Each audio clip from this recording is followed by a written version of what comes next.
Clear and polite communication is essential in any professional setting.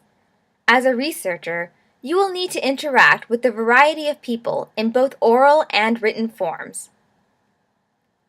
In this video, you will learn how to write polite emails with proper etiquette and maintain professional oral communication. Let's get started. Email is one of the primary ways of communicating professionally. In this social media age, however, it is often possible to forget how to communicate formally and professionally, especially when you're requesting information or delivering information to others. The following slides will give you some tips that are vital when communicating via email. Be professional. Address your professor using the title Doctor or Professor, unless the professor has specifically requested that you call him or her by a different title. It is better to be formal in your communication because it displays respect to your faculty advisor and acknowledges his or her professional expertise. Be concise. Strategically choose a clear, succinct subject line that summarizes the purpose of your email. This takes into consideration the limited time that a faculty advisor may have to interpret the intentions of your email. For example, an email with the subject experiment is very vague and may take extra effort for the reader to interpret what aspects of the experiment need to be discussed or addressed. Instead, you could use the subject results from this week's quality control experiment to be more specific. Also, be as brief as possible in the email and communicate clearly what the point is and how the professor can help you. If there is a long list of items, consider formatting it into a bulleted list. If there are action items for the professor to complete, consider using highlighting or bold-faced fonts to draw attention to the important parts of the email. Do not use all capital letters, since this is considered to be shouting via email.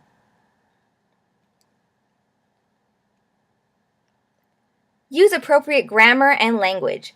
The wording of emails has to be professional, so professors understand that you are serious about research and committed to the project.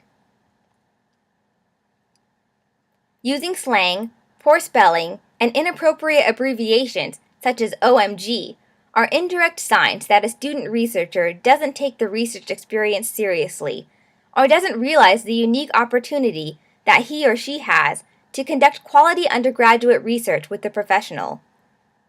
Getting into the habit of using good grammar, capitalization, and punctuation will go a long way in preparing you for professional success. Be careful and deliberate about the wording you use in emails to professors, since email is a permanent reminder of your communication to another person. Sending reminders. If there are deliverables on the part of the professor, be sure to use deadlines in order to ensure that progress is made.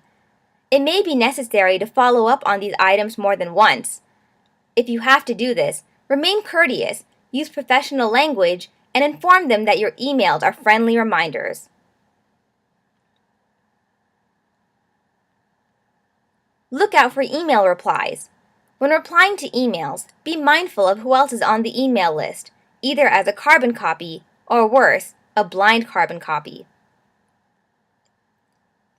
If a person replies all to an email with the filled blind carbon copy email, your email could be going to a host of people you don't even know, such as other professors or graduate students. This is another reason to always keep emails professional. If the email has many people on its list, make sure to use appropriate language, be respectful towards others, and never badmouth other people. Utilizing other members of the communication system. If your professor has enlisted the help of a personal assistant or departmental clerical assistant for scheduling, be sure to use that resource. Many assistants have access to making appointments on calendars for professors and staff. Remember to remain formal and professional with these assistants as well. You sometimes will have to communicate with your professors or peers orally.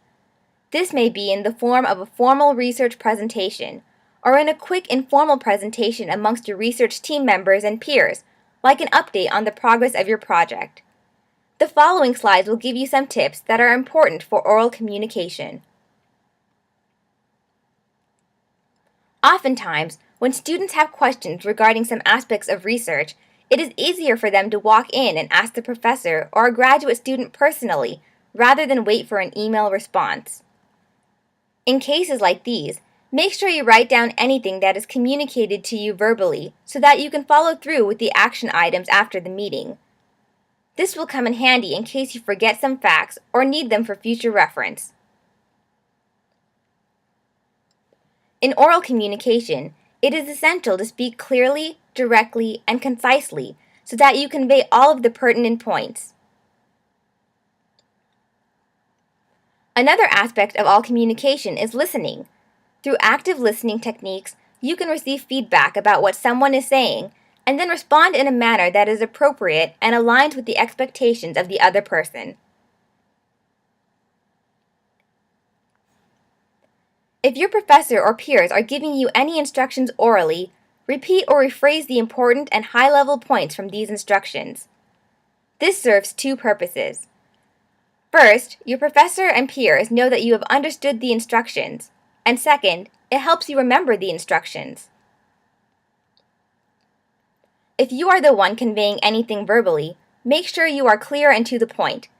Ask if there are any questions or if the information was clear. It is a good practice to follow up oral communication with email, documenting what you heard or interpreted your directives to be. It also serves as a documentation that this communication occurred. While writing any emails based on oral communications, make a reference regarding these communications in your email. Remember, the most important thing about oral communication is to be clear and to communicate in an effective manner such that everyone understands what you are saying. You should now understand how to write polite emails with proper etiquette and maintain professional oral communication. For more information about communication, various resources are available in the Purdue University libraries, bookstores, and online, as well as from your graduate mentors and professors.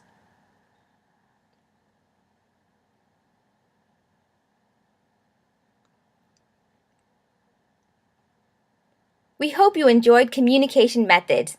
Thank you for watching.